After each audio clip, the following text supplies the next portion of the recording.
बाळांनो वेलकम. आज सुद्धा आपल्याला दोन प्लांट ग्रोथ रेग्युलेटर किंवा दोन प्लांट हार्मोनचा स्टडी करायचा आहे आणि ते लास्टचे दोन हार्मोन राहिलेले आपले. त्यातलं पहिला हार्मोनचा आपण स्टडी करणार, त्याचं नाव आहे इथायलिन किंवा इथिलिन म्हणा त्याला, आणि दुसरं हार्मोन आपण स्टडी करणार त्याचं ते आहे ॲब्सिसिक ॲसिड. अशा दोन हार्मोनचा किंवा फायटो हार्मोनचा आपल्याला स्टडी करायचा आहे. तर आपण सगळ्यात आधी सुरू करू या इथायलिन किंवा इथिलिन या हार्मोनपासून. एक महत्त्वाचा हार्मोन आहे. आता याच्याबद्दल आपण डिटेलमध्ये समजून घेऊ, पण त्याच्या अगोदर बघा की आपल्या बुकमध्ये एक सेक्शन दिलेलं आहे, त्याच्यापासून आपण आजच्या लेक्चरची सुरुवात करू. आणि त्या सेक्शनचं नाव आहे डू यू नो म्हणून. तुम्हाला माहिती आहे का याच्याबद्दल? आणि काय सेक्शन आहे बघा, एजंट ऑरेंजबद्दल माहिती दिलेली आहे. एजंट ऑरेंज कधी ऐकलं आहे का तुम्ही? किंवा तुम्ही इंटरनेटवर याच्याबद्दल आणखीन जास्त सर्च करा, तुम्हाला खूप चांगली इंटरेस्टिंग याच्याबद्दल माहिती समजेल. आणि जे अमेरिकेचे जे वॉर टॅक्टिक्स आहेत, अमेरिका कशाप्रकारे दुसऱ्या देशांवर हमला करते आणि कोणते कोणते वेपन्स ते वापरते, याच्याबद्दल पण तुम्हाला चांगल्या तऱ्हेनं माहिती होऊन जाईल. हे एक बायोलॉजिकल वेपन्स आहे. तुम्ही वेगळे वेपन्स ऐकले असतील, जसा कोरोना वगैरे चालू आहे.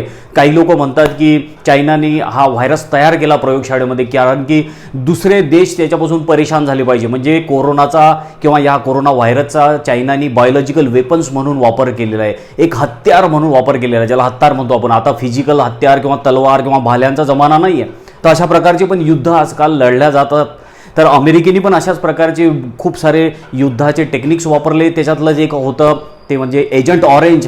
तर या एजंट ऑरेंजबद्दल आपल्याला माहिती दिली आहे. तुम्ही सुद्धा इंटरनेटवर याच्याबद्दल चांगल्या तऱ्हेनं माहिती आणखीन सर्च करा. काय सांगितलेलं बघा एजंट ऑरेंजबद्दल. एजंट ऑरेंज आहे तरी काय आणि कसा तयार करतात ते आधी आपल्याला समजून घ्यायचं आहे. तर बघा, डू यू नो म्हणून सेक्शन आहे, इंटरेस्टिंग आहे. Mixture of two phenoxy herbicide in ester form, याच्यापासून हा एजंट ऑरेंज तयार केलेला आहे. कोणते दोन मिक्सचर आहेत ते, तर 2,4-D and 2,4,5-T dioxin is known as agent orange. या दोघांचं मिश्रण म्हणजे एजंट ऑरेंज त्याला म्हटलेलं आहे. आणि हा एजंट ऑरेंज पुढे सांगितलेला आहे कुठे वापरलेला आहे, use in Vietnam war for defoliation of forest. व्हिएतनामच्या युद्धामध्ये अमेरिकेने या एजंट ऑरेंजचा वापर केला होता. व्हिएतनाम आणि अमेरिकेमध्ये जे युद्ध झालं ते 1955 पासून ते युद्ध चालू झालं होतं, लक्षात घ्या. आणि हे युद्ध जे आहे हे आतापर्यंत जगात सगळ्यात जास्त दिवस चाललेलं युद्ध आहे. 1955 पासून सुरू झालं आणि 1975ला जाऊन हे युद्ध संपलं. एवढ्या दिवसापर्यंत 20 वर्षापर्यंत जगामध्ये कोणतंही युद्ध चाललं नाही. महायुद्ध पण झाले असतील, आपल्याला माहिती आहे की वर्ल्ड वॉर झालेले आहे. पहिलं वर्ल्ड वॉर जे आहे साधारणतः 5-6 वर्ष चाललं. दुसरं पण साधारणतः 1939 ते 45, म्हणजे हे पण 5-6 वर्ष चाललं. पण 20 वर्ष कोणतंही युद्ध आतापर्यंत चाललं नाही. तर अमेरिका आणि व्हिएतनाम हा एक छोटासा देश आहे आपल्या याच्यामध्ये. तुम्ही नकाशामध्ये जर शोधलं आपल्या एशियाच्या मध्ये, तिकडे इंडोनेशिया वगैरे असा जो पार्ट आहे त्याच्यामध्ये तुम्हाला दिसेल नकाशामध्ये. तर व्हिएतनाम हा जो देश आहे, नैसर्गिक समृद्धी याच्यामध्ये भरपूर आहे. खूप मोठे मोठे पहाड आहे, नद्या आहेत, खूप दाट असे जंगल आहे. त्या जंगलांचा या व्हिएतनामी लोकांना खूप फायदा झाला अमेरिकेसोबत लढाई करताना. जसा आपल्या सह्याद्रीच्या जंगलांचा, झाडांचा शिवाजी महाराजांना लढाई करताना, मुघलांसोबत लढाई करताना फायदा झाला, तसा व्हिएतनामी लोकांना पण या जंगलांचा फायदा झाला. तर हे युद्ध जे आहे हे जगातलं सगळ्यात जास्त दिवस चाललेलं युद्ध होतं. पण तरीही अमेरिकेला हे युद्ध जिंकता आलं नाही. आता का बरं जिंकता आलं नाही? कारण की अमेरिका एवढा मोठा बलाढ्य देश होता, एवढे मोठे त्यांच्याकडे आधुनिक हत्यार होते, एवढं सगळं मोठी मिलिटरी फोर्स होती, एअरफोर्स होती, नेव्ही होती, कितीतरी मॉडर्न टेक्निक होत्या त्यांच्याकडे, आणि जगातली एक महासत्ता होती एक ती. तर पण जो हा व्हिएतनाम देश आहे हा जर तुम्ही नकाशामध्ये शोधला तरी लवकर तुम्हाला दिसणार एवढासा छोटासा देश, छोटीशी लोकसंख्या, पाहिजे ते हत्यार पण त्यांच्याकडे नाही. पण तरीही 20 वर्षापर्यंत अमेरिकेच्या सोबत ते लढत राहिले, हार मानली नाही. कारण की त्यांना जे आहे त्यांनी आपल्या देशातली जी नैसर्गिक साधन संपत्ती आहे त्याच्या मदतीनं त्यांनी लढाई केली. ते काय करत की गुरिल्ला टेक्निक वापरत, जसे शिवाजी महाराजांची युद्धनीती होती, छापामार युद्धनीती म्हणतो आपण त्याला. तर अशा प्रकारची जी युद्धनीती जी आहे ते त्यांनी वापरली. आणि ते काय करत, अमेरिकन सैन्यावर हमला करत, कारण संख्येने कमी होते. त्यामुळे काय की अमेरिकन लोकांवर लपून छपून ते हमले करत आणि जंगलांमध्ये जाऊन लपून राहत.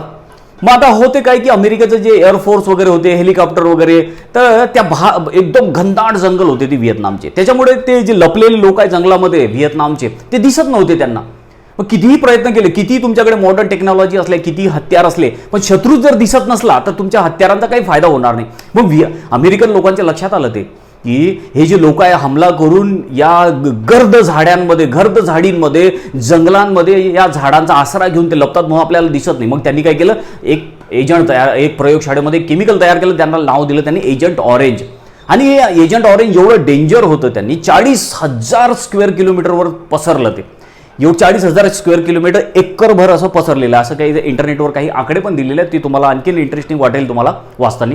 तर मग यांनी काय केलं, हेलिकॉप्टरनी, मोठमोठे हेलिकॉप्टर होते त्यांचे, जशी आपण फवारणी करतो तशा प्रकारचं फवारणी केली त्या जंगलांवर. जिथं जिथं त्यांना वाटलं की इथे लपलेले आहेत व्हिएतनामी लोक, तर त्या ठिकाणी त्यांनी त्या एजंट ऑरेंजचा छिडकाव केला, फवारणी केली. आणि लगेच एकाच दिवसामध्ये 24 तासांमध्ये ते जे घनदाट जंगल होते त्यांचे सगळे पानं गळून पडले, डिफॉरेस्ट झाले. ते आपल्याला दिलेलं पण आहे, डिफॉलिएशन झालं. त्याचं डिफॉलिएशन म्हणजे का पान गळती झाली.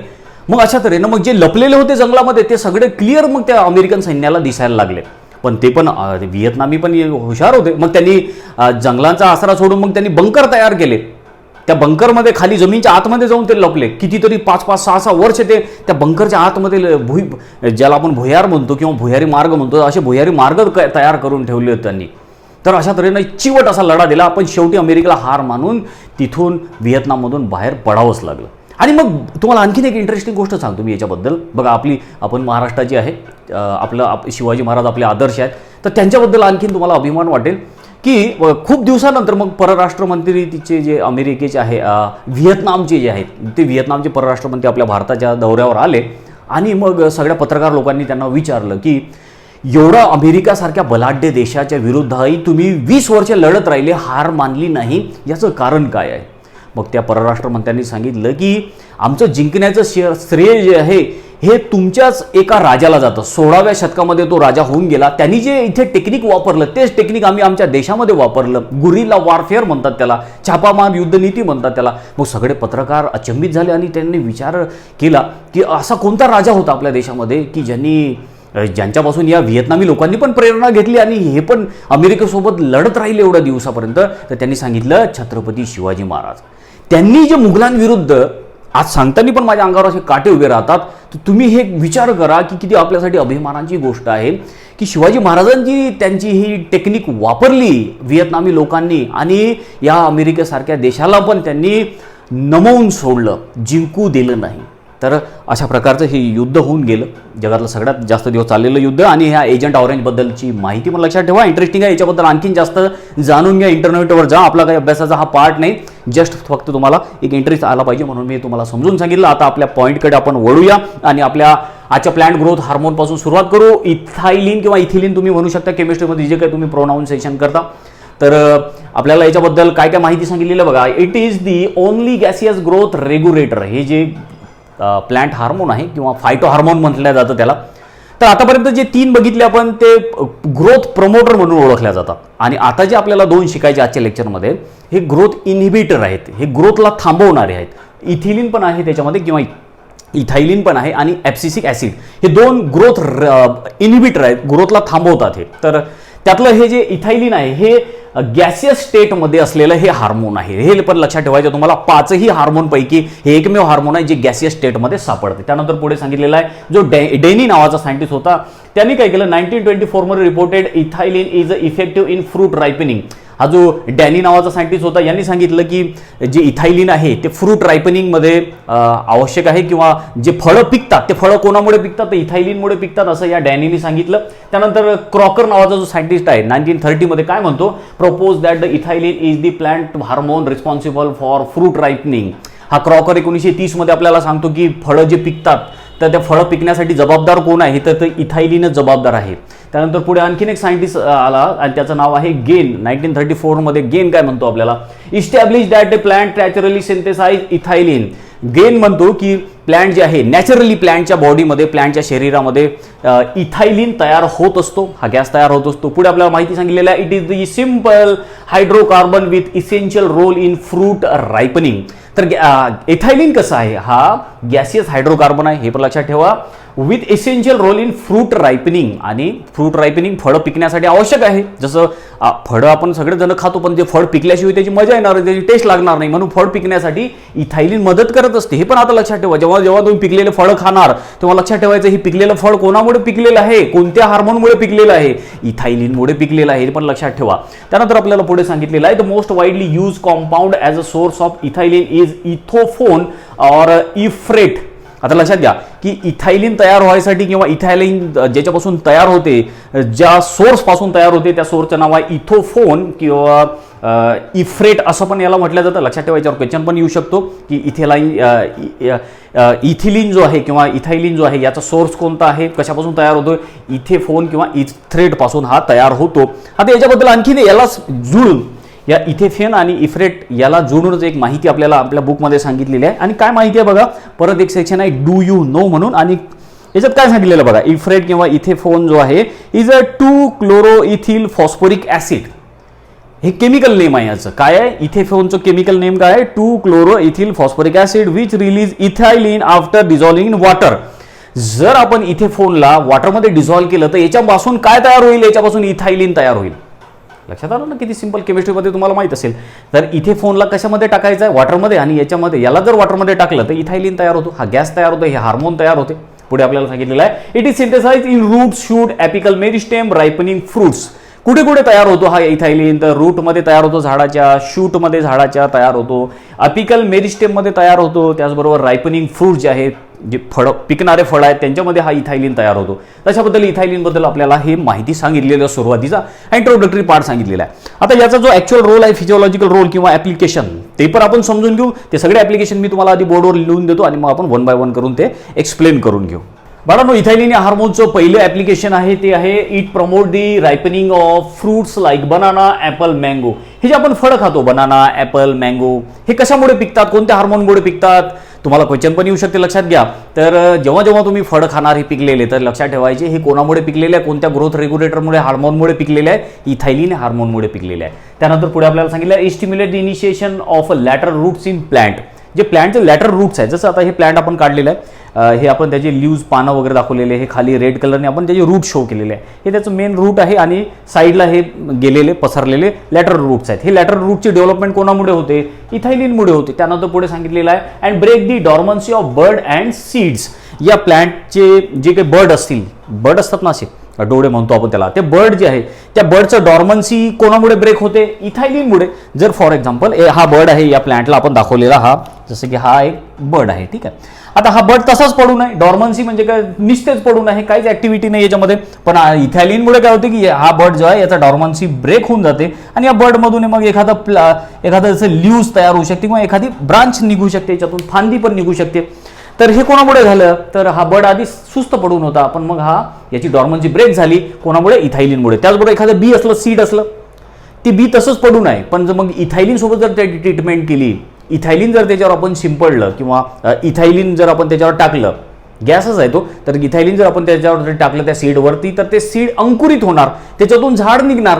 म्हणजे त्या सीडची डॉर्मन्सी ब्रेक झाली, कोणामुळे झाली, इथायलिनमुळे झाली. त्यानंतर पुढे आपल्याला सांगितलेलं ऍप्लिकेशन आणखीन आहे, it activate abscission activity in leaves, flower, fruits by forming abscission layer. एक महत्त्वाचं म्हणजे आपल्याला सांगितलेलं ऍब्सिशन ऍक्टिव्हिटी म्हणजे काय, लक्षात घ्या सगळ्यात आधी. तर ऍब्सिशन ऍक्टिव्हिटी म्हणजे की झाडाचे पानं, फुलं, फळं जे आहे काही विशिष्ट दिवसानंतर गळून पडतात. आता एखादं फ्रूट लागलं आहे, समजा आंबा लागलेला आहे, आंबा आपल्याला माहिती आहे छोटा मोठा होत जातो, पिकतो आणि एक दिवस खाली पडतो. मग याला काय म्हणतात, तर याला ऍब्सिशन असं म्हणतात. ऍब्सिशन ऍक्टिव्हिटी हे झाडाचे पानं, फुलं, फळं काही दिवसानंतर आपोआपच गळून पडणे, त्याला ऍब्सिशन म्हटलेलं आहे. आणि कोणामुळे झालं, हे कोणामुळे गळून पडले, हे सगळे पानं, फुलं, फळं, तर या इथायलिन या हार्मोनमुळे गळून पडले. हे पण लक्षात ठेवा.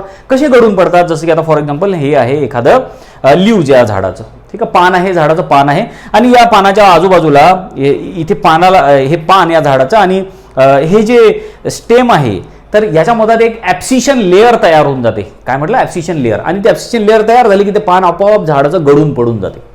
पण हे सगळे ऍक्टिव्हिटी कोणामुळे झाल्या, तर ह्या इथायलिन हार्मोनमुळे झाल्या. हे पण लक्षात ठेवा.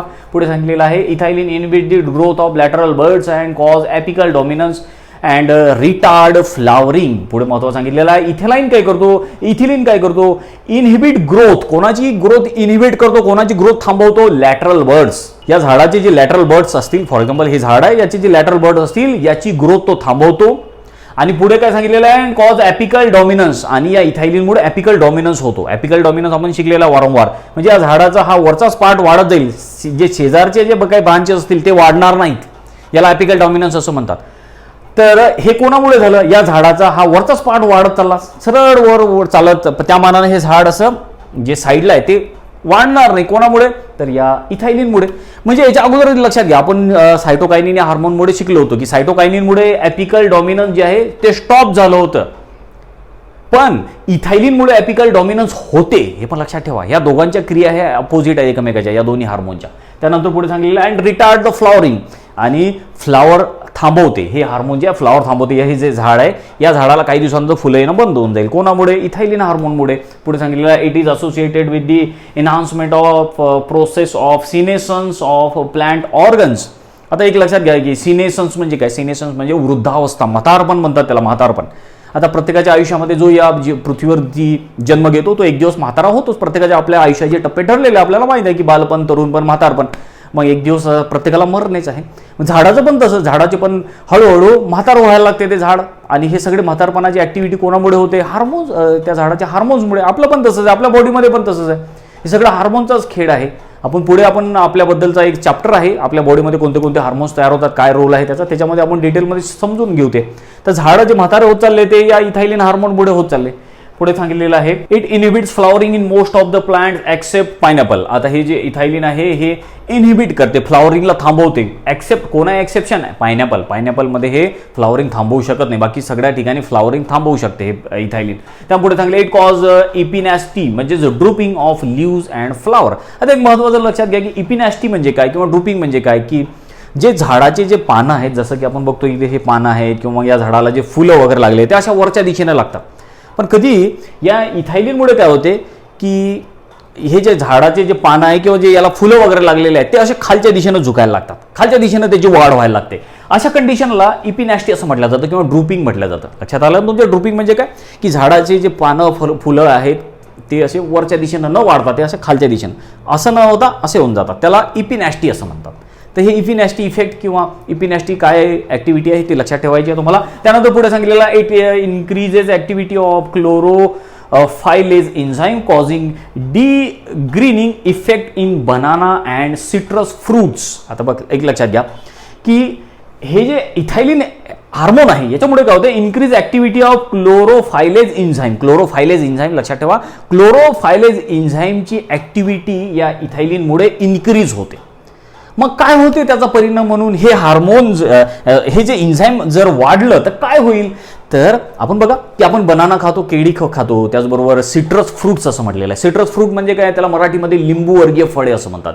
लिंबूवर्गीय म्हणजे जसं मोसंबी आहे, संत्रा आहे, लिंबू पण त्याच्यात आहे. तर हे तिघांना लिंबूवर्गीय फळे किंवा सिट्रस फ्रूट्स म्हणतात. याच्यानंतर नेहमी लक्षात ठेवायचं, जे आंबट लागतात खायला त्याला आपण सिट्रस फ्रूट्स असं म्हणतो. हा वर्ड आला की समजून झाला, सिट्रस फ्रूट म्हणजे लिंबूवर्गीय फळे, ज्याच्यामध्ये मोसंबी आहे, त्याच्यामध्ये संत्रा आहे ऑरेंज, आणि त्याच्यामध्ये लिंबू पण आहे, असे लिंबूवर्गीय फळे म्हणतात. तर हे आधी बघा तुम्ही, संत्रा, मोसंबी हे हिरवे असतात, मग नंतर ते असे त्याचा जो कलर आहे तो पिवळा वगैरे होऊन जातो, त्याचा ऑरेंज वगैरे कलर होऊन जातो. मग हा जो ऑरेंज कलर झाला, किंवा बनाना पण आपला आधी हिरवा असतो, मग नंतर त्याचा येलो कलर होऊन जातो. मग हे कलर जे चेंज झाले या फळांचे, हे कोणामुळे झाले, तर हे जे एन्झाईम आहे क्लोरोफायलेज एन्झाईम, हे काय करते, डी ग्रीनिंग इफेक्ट दाखवते. डी ग्रीन म्हटलं, ग्रीन म्हणजे हिरवं, डी ग्रीन म्हणजे हिरवं राहत नाही. हे जे फळ आहे नंतर हिरवे राहत नाही, आधी हिरवे असतात मग नंतर हिरवे राहत नाही. बनाना आधी हिरवं होतं कच्चं होताना, नंतर मग हिरवं राहत नाही ते. त्याचबरोबर हे जे सिट्रस फ्रूट आहे, मोसंबी वगैरे हे जे आहेत आपले किंवा संत्री, ते आधी हिरवे होते मग हिरवे राहत नाहीत. मग हे सगळ्या ऍक्टिव्हिटी कोणामुळे चाललेल्या आहेत, तर ह्या सगळ्या इथायलिन हार्मोनमुळे चाललेल्या आहेत. लक्षात घ्या, इथायलिन काय करते की क्लोरोफायलेज एन्झाईमची पर्सेंटेज वाढवते, याची ॲक्टिव्हिटी वाढवते, आणि मग या हार्मोनमुळे काय होऊन जाते, डी ग्रीनिंग इफेक्ट जाणवतो, आणि डी ग्रीनिंगमुळे हे फळं वेगळ्या कलरचे बनतात. तशा तऱ्हेने हे याचे आहेत काही ॲप्लिकेशन्स, त्याचबरोबर हा या इथायलिन हार्मोनचा फिजिओलॉजिकल रोल आणि आजच्या लेक्चरचा आणि आपल्या या चॅप्टरचा लास्ट एक हार्मोन आपल्याला स्टडी करायचा आहे, ॲब्सिसिक ॲसिड त्याचं नाव आहे आणि ॲब्सिसिक ॲसिडबद्दल आपण आता माहिती लिहून काढू. बाळांनो, दुसऱ्या प्लांट ग्रोथ इनिबिटर हार्मोनबद्दल आपल्याला शिकायचं आहे आणि ते आहे ॲब्सिसिक ॲसिड किंवा आपण याला शॉर्टमध्ये ABA आबा असं पण म्हणतो. हे दुसरं प्लांट ग्रोथ इनिबिटर आहे. याच्या अगोदरचं आपण इथायलिनबद्दल शिकलेलं आहे. ह्यामुळे हे व्यवस्थितपणे लक्षात ठेवा की कोणते प्लांट ग्रोथ प्रमोटर आहेत आणि कोणते प्लांट ग्रोथ इनिबिटर आहेत.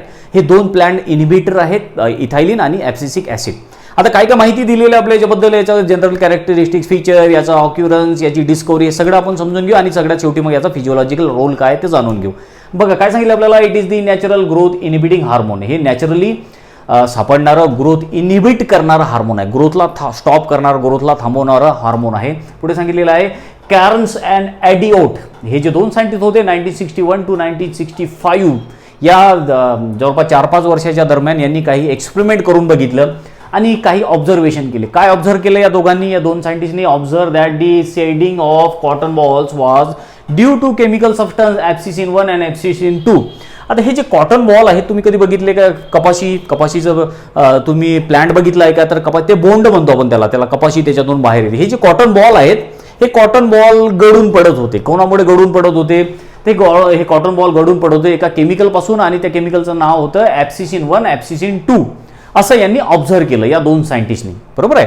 आता त्याच दरम्यान आणखीन एक सायंटिस्ट होता, त्याचं नाव आहे वेरिंग. 1963 मध्ये यांनी पण काही ऑब्झर्वेशन केले, यांनी पण काही एक्सपेरिमेंट करून बघितले. काय बघितलं यांनी, या वेरिंगनी isolated a substance from a bird of acer, जे ॲसर प्लांट आहे त्याच्या बर्डमधून यांनी केमिकल सबस्टन्स आयसोलेट केला, बरोबर आहे. आणि that can induce a bird dormancy and name it dormin. आता हा जो वेरिंग सायंटिस्ट आहे यांनी एक केमिकल सबस्टन्स आयसोलेट केला. कुठून आयसोलेट केला हे पण लक्षात ठेवा, बर्ड ॲसरच्या बर्डमधून. आणि या सबस्टन्सचं वैशिष्ट्य काय होतं, हा सबस्टन्स जो आहे हा इंड्यूस बर्ड डॉर्मन्सी, जे बर्ड जी डॉर्मन्सी आहे त्याला वाढवत होता, इंड्यूस करत होता. आणि मग या वेरिंगने त्या केमिकल सबस्टन्सचं नाव ठेवलं डॉर्मिन नाव ठेवलं. आता बघा या दोघांनी शोधलेला सबस्टन्स कोणता होता, ॲब्सिसिन 1 ॲब्सिसिन 2, आणि या वेरिंगनी शोधलेला सबस्टन्स कोणता होता, डॉर्मिन. आणि या दोघांचं विशेष म्हणजे दोघांच्या प्रॉपर्टी एकच होत्या. दोघांनी जरी वेगळं वेगळं केमिकलला नाव दिलं होतं तरी दोघांच्या प्रॉपर्टी एकच होत्या. म्हणून मग काय झालं पुढे बघा, आपल्याला सांगितलं these two identical chemical substance were are given the common name abscisic acid. आता हे जे ॲब्सिसिन 1, 2 आणि हे डॉर्मिन आहे याच्या केमिकल प्रॉपर्टी एकच होत्या, त्यामुळे या दोघांनाही एकच कॉमन नाव दिलं गेलं आणि ते कोणतं होतं, ॲब्सिसिक ॲसिड. त्यानंतर पुढे सांगितलेलं आहे it synthesise in leaves, fruit, root, seed etcetera. आता हे ॲब्सिसिक ॲसिड तयार कुठे होते, तर झाडाच्या पानांमध्ये, फ्रुट्समध्ये, फळांमध्ये तयार होते, रूट्समध्ये तयार होते, सीड झाडाचे ज्या बिया असतात त्याच्यामध्ये हे ॲब्सिसिक ॲसिड तयार होते. त्यानंतर पुढे सांगितलेलं आहे केमिकली इट इज. आता केमिकल स्ट्रक्चर कसं आहे याचं, तर chemically it is 15 carbon 6 quarterpenoid terpenoid and is synthesize from mevalonic acid. हे पण लक्षात ठेवा, हे याचा हा एक केमिकल नेम आहे, ठीक आहे. अशा तऱ्हेचा याचा केमिकल फॉर्म्युला आहे. आणि कशापासून तयार होतो हा ॲब्सिसिक acid, synthesise from mevalonic acid. हे पण लक्षात ठेवा की ॲब्सिसिक ॲसिड हे कशापासून सिंथेसाइज्ड होते, तर मेव्हॅलोनिक ॲसिड पासून. असा तऱ्हेचा तुम्हाला क्वेश्चन पण येऊ शकतो. आणखीन एक लक्षात घ्या की आणखीन असं कोणतं हार्मोन आहे की जे मेव्हॅलोनिक ॲसिड पासून तयार होते किंवा जे तयार व्हायसाठी मेव्हॅलोनिक ॲसिडची आवश्यकता असते, याच्यावर विचार करा, हे पण सॉल्व्ह करून बघा. तर हे तर आपण याच्या जनरल ऑक्युरन्स बद्दल किंवा मग याच्या ज्या डिस्कवरी वगैरे आहे त्याच्याबद्दल जाणून घेतलं. आता या ॲब्सिसिक ॲसिडचा फिजिओलॉजिकल रोल काय, हा आपल्या या आजच्या लेक्चरचा लास्ट पार्ट आहे. तर फिजिओलॉजिकल रोल पण आपण याचा समजून घेऊ. बरं, आता सगळ्यात शेवटी ॲब्सिसिक ॲसिड किंवा ABA किंवा आबाचे आता काय काय फिजिओलॉजिकल रोल आहेत किंवा याचे ॲप्लिकेशन्स काय ते जाणून घेऊ. सगळ्यात आधीचं ॲप्लिकेशन आहे याचं, it promote abscission of the leaves and induce dormancy in many plants. या ABA मुळे काय होते की ॲब्सिशन प्रमोट करते. ॲब्सिशन म्हणजे काय की प्लांटचे जे पानं वगैरे असतील, फुलं फळं वगैरे असतील ते गळून पडतात. तर या ABA मुळे काय होते की प्लांटचे फळं वगैरे फुलं असतील किंवा जे पानं असतील ते गळून पडतात. त्याचबरोबर ABA काय करते, induce dormancy in many plants. भरपूर साऱ्या अशा प्लांट्समुळे या ABA मुळे डॉर्मन्सी जे आहे ते इंड्यूस होते, डॉर्मन्सी वाढते म्हणजे सुप्तावस्था वाढते त्याची. त्यानंतर दुसरं ॲप्लिकेशन आहे it accelerate senescence of leaves, flower, fruits. आता एक लक्षात घ्या की आपण इथिलिनचं बघितलं होतं की इथिलिनमुळे काय होते की फ्लावर किंवा फ्लावर्स असतील, फ्रूट्स असतील, लीव्ज असतील, याच्यामध्ये सिनेसन्स येते म्हणजे हे म्हातारे व्हायला लागतात आणि गळून पडतात. तशाच प्रकारचा रोल या ॲब्सिसिक ॲसिडचा आहे. याच्यामुळे पण सिनेसन्स येते म्हणजे म्हातारपणा येते, वृद्धावस्था येते कोणामुळे? लीव्ज, फ्लावर, फ्रूट, जे झाडाचे पानं, फुलं, फळं असतील ते त्यांच्यामध्ये म्हातारपणा येते, ते गळून पडतात. तर लक्षात ठेवा की पानं गळून पडणे, फुलं गळून पडणे, फळं गळून पडणे, फ्रूट्स गळून पडणे, हे सगळं कोणामुळे होते? ABA या हार्मोनमुळे होते, ॲब्सिसिक ॲसिडमुळे होते. त्यानंतर पुढे सांगितलेलं आहे it inhibit and delay cell division and cell elongation. आता जे सेल डिव्हिजनची प्रोसेस आहे आणि सेल इलॉंगेशनची प्रोसेस आहे ते या हार्मोनमुळे थांबू शकते आणि डिले होऊ शकते, उशिरा. सेल डिव्हिजन उशिरा होईल, एक तर स्टॉप होऊन जाईल. सेल इलॉंगेशन उशिरा होऊन जाईल, एक तर स्टॉप होऊन जाईल. पुढे सांगितलेलं आपल्याला and suppress cambium activity by inhibiting mitosis in vascular cambium. जे व्हॅस्क्युलर कॅम्बियम आहे प्लॅन्टमध्ये त्याच्यामध्ये मायटोसिस स्टॉप केल्या जाते, इनिबिट म्हटलेलं आहे. मायटोसिसची प्रोसेस स्टॉप होते कोणामुळे? या हार्मोनमुळे. त्यानंतर पुढे सांगितलेलं आहे ABA म्हणजे हे जे ॲब्सिसिक ॲसिड हार्मोन आहे could cause efflux of potassium ions from guard cells and result in closure of stomata, so it known as anti transpirant. आता बघा पोटॅशियम आयन्स, स्टोमॅटा वगैरे किंवा अँटी ट्रान्सपिरंट हे काय आहे? तर हे सगळं तुम्हाला माहिती असेल कदाचित. आता बघा हे जे प्लॅन्ट आहे याचं हे आहे पान, झाडाचं पान, लीव्ज, आणि या झाडाच्या पानामध्ये त्या खालच्या बाजूला एक काही छिद्र असतात, मायक्रोस्कोपिक छिद्र असतात, बारीक बारीक छिद्र असतात, त्याला स्टोमॅटा म्हटलं. आपण हे झाडाचं पान दाखवलं, याच्यावरती हे रेड कलरनी झाडामध्ये जे बारीक पानांमध्ये जे छिद्र असतात ते दाखवलेले, हे स्टोमॅटा म्हणतात. आणि मी तुम्हाला सांगितलं हे जे बारीक छिद्र आहेत याच्यामधून झाडातलं जे पाणी आहे, एक्स्ट्राचं पाणी, ते वाफ म्हणून किंवा व्हेपर मधून बाहेर पडत असते. या छिद्रांमधून पाण्याची वाफ बाहेर पडते, याला आपण ट्रान्सपिरेशन प्रोसेस असं म्हणतो. मी तुम्हाला सांगितलेलं आहे याच्या अगोदर सुद्धा. तर आता काय होते की हा जो हार्मोन आहे या हार्मोनमुळे जे पोटॅशियम आयन्स आहेत, आता हे जे स्टोमॅटा आहे या स्टोमॅटाच्या आजूबाजूला अशा गार्ड सेल असतात, गार्ड करायला, या स्टोमॅटाला बंद करायला उघडायला काही गार्ड सेल आहेत. तर त्या गार्ड सेलमधून पोटॅशियम आयन बाहेर पडतात. पोटॅशियम आयन जर गार्ड सेलमधून बाहेर पडले तर हा स्टोमॅटा म्हणजे हे छिद्र बंद होऊन जातात. छिद्र बंद झाले की याच्यामधून पाणी बाहेर जाईल का? पाणी बाहेर जाणार नाही. म्हणजेच काय होईल? अँटी ट्रान्सपिरेशन होईल, है ना. तर बघा ट्रान्सपिरेशन म्हणजे काय? झाडामधून पाणी बाहेर पडणे. पण इथे काय झालं? झाडामधून पाणी बाहेर पडलं का? नाही, कारण स्टोमॅटा बंद झाले. म्हणजे काय झालं? अँटी ट्रान्सपिरंट झालं, म्हणजे अँटी ट्रान्सपिरेशन झालं. पण हे झाडामधलं पाणी कोणामुळे जाणं थांबलं किंवा स्टोमॅटा कोणामुळे बंद झाले? तर या हार्मोनमुळे बंद झाले, ते पण लक्षात ठेवा. त्यानंतर पुढे सांगितलं it act as a stress hormone. आता पुढे एक महत्त्वाचं म्हणजे तुम्हाला असा क्वेश्चन पण येऊ शकतो की कोणतं हार्मोन स्ट्रेस हार्मोन म्हणून काम करते? तर स्ट्रेस हार्मोन किंवा जे तणाव वगैरे असतो झाडामध्ये, ताणतणाव जेव्हा येतो झाडामध्ये, म्हणजे ताणतणाव कोणता असतो? झाडाचा पाणी जास्त पडले किंवा पाणी कमी पडलं, हवा जास्त सुटली, तर अशा वेळी काय की जो झाडाचा स्ट्रेस आहे, जो ताण आहे, तो सहन करायसाठी पण झाडामध्ये जे हार्मोन आवश्यक आहे किंवा ज्या हार्मोनमुळे झाड हा स्ट्रेस सहन करू शकते ते हार्मोन आहे ABA. तर लक्षात घ्या की हे जे AB हार्मोन आहे हे स्ट्रेस हार्मोन म्हणून काम करते by inducing the plant to bear adverse environmental condition. जेव्हा ॲडव्हर्स एन्व्हायरमेंटल कंडिशन असतील, जेव्हा वातावरणामध्ये जेव्हा प्रतिकूल परिस्थिती तयार होईल, जसं खूप दुष्काळ वगैरे पडेल किंवा खूप पाऊस वगैरे पडेल किंवा अशा काही कंडिशन तयार होतील, तर अशा वेळी झाडावर ताण येतो, प्रेशर येते झाडावरती. मग तो ताण सहन करायसाठी कोणता हार्मोन मदत करते? तर ABA हार्मोन मदत करते किंवा ॲब्सिसिक ॲसिड मदत करते. त्यानंतर पुढे सांगितलेलं आहे it inhibit flowering in long day plants. Long day जे प्लांट असतात ज्यांना जास्त सूर्यप्रकाशाची आवश्यकता आहे फुलांसाठी, तर अशा प्लांटमध्ये फ्लॉवरिंग इनिबिट केल्या जाते, फ्लॉवरिंगची प्रोसेस स्टॉप होते या हार्मोनमुळे. त्याचबरोबर पुढे सांगितलेलं आहे but stimulate the flowering in short day plant. जे शॉर्ट डे प्लांट असतात ज्यांना फ्लॉवरिंगसाठी कमी सूर्यप्रकाशाची आवश्यकता आहे, छोटासा दिवस असला तरी त्यांना फ्लॉवरिंग येतात, तर अशांमध्ये या हार्मोनमुळे फ्लॉवरिंग जे आहे ते स्टिम्युलेट होते. तर इथे हा फरक लक्षात घ्यायचा तुम्हाला. जे लॉंग डे प्लांट आहेत त्यांच्यामध्ये फ्लॉवरिंग जे इनिबिट केलं जाते आणि जे शॉर्ट डे प्लांट आहेत त्यांच्यामध्ये फ्लॉवरिंग या हार्मोनमुळे स्टिम्युलेट केलं जाते. तर हा फरक लक्षात घ्या. तर इथे आपण हे सगळे ॲप्लिकेशन्स याचे शिकलेल्या वाढवणं, पाचीचे जे हार्मोन्स आतापर्यंत आपण घेतलेले आहेत, तर त्याच्या ॲप्लिकेशन्सवर जास्त महत्त्व द्या. त्या ॲप्लिकेशन्सवर खूप सारे क्वेश्चन्स विचारले जातात. नीटमध्ये आलेले, CETमध्ये आलेले क्वेश्चन सॉल्व्ह करून बघा, म्हणजे जेणेकरून तुमची आयडिया क्लिअर होतील की कशा तऱ्हेचे क्वेश्चन्स विचारल्या जातात आणि मग तशा प्रकारे तुम्ही अभ्यास करायला लागाल. त्याचबरोबर जे आपली एक्झरसाईज आहे या चॅप्टरच्या शेवटीची, त्याच्यावरची काय काय असे क्वेश्चन्स विचारलेले आहेत ते पण सॉल्व्ह करून बघा, ते पण स्वतः नोट करून बघा. आता जाता आपण आणखीन एक सेक्शन आपल्या या बुकमधला आपला एक कंप्लीट करू आणि त्यानंतर आपलं हे लेक्चर आपण इथे स्टॉप करू. आणि तो सेक्शन आहे डू यू नो म्हणून. बघा परत एकदा आलेला आहे डू यू नो. कशाबद्दल काय माहिती आहे तुम्हाला?